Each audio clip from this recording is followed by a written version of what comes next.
According to the National Institute of Diabetes and Digestive and Kidney Disease, an estimated 30.3 million people, or 9.4% of the population, have diabetes.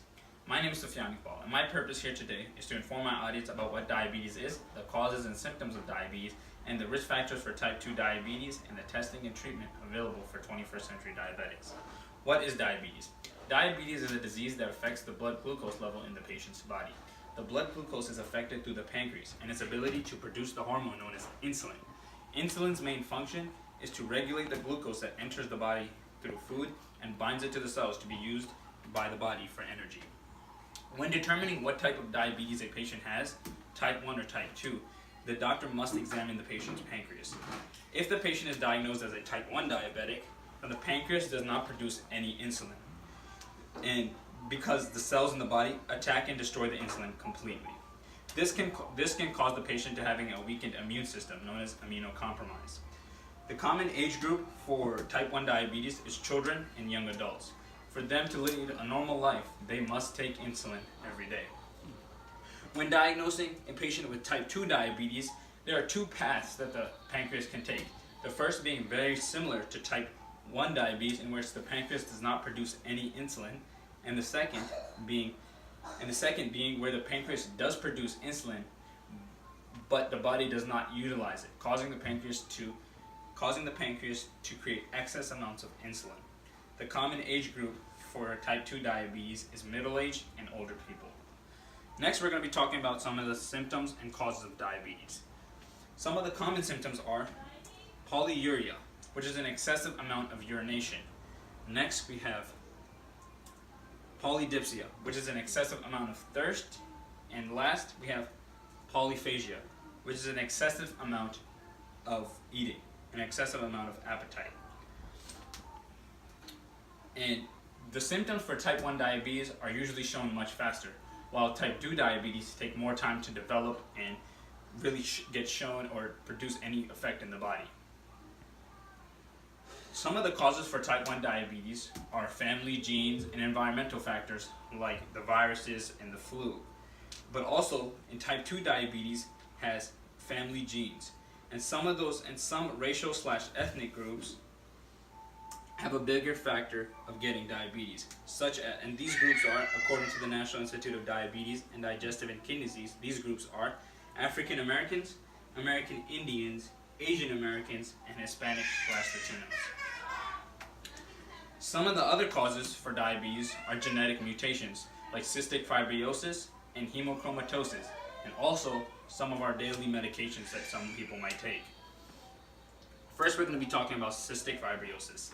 Cystic fibrosis is a mucus that surrounds the pancreas, leading to scarring, and the scarring can prevent the pancreas from fully functioning and producing the right amount of insulin.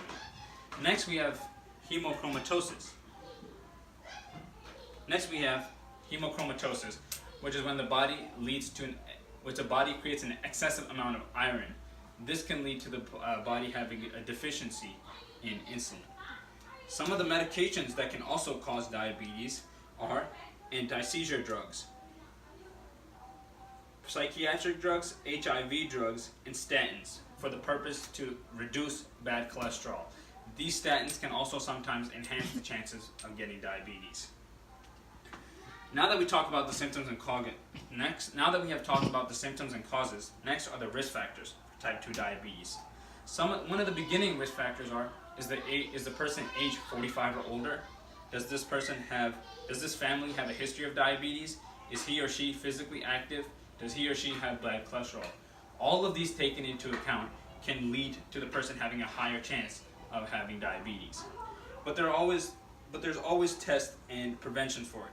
Some of the preventions to having diabetes is having a well-balanced diet, physical activity such as exercise, and the ability to maintain your diet and lose weight.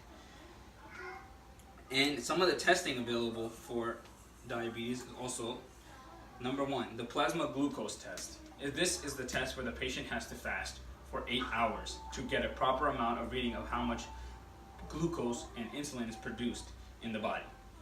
Next, we have the A1C test, otherwise known as the glycated hemoglobin.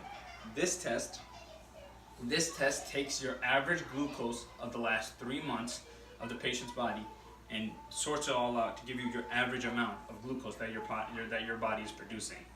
And next we have the random plasma glucose test. This test has no specific purpose, but it also just provides you with an understanding of how much glucose the body is creating. Now that we have gone through the symptoms and causes of diabetes, about what diabetes is, the risk factors, and many other things, I hope this speech has given you guys a good amount of information. While I was doing my research, I learned an abundant amount of information that helped me learn of various things that can help me from causing myself to have diabetes, because 2 of my grandparents on my mother's side are right now diagnosed with type 2 diabetes.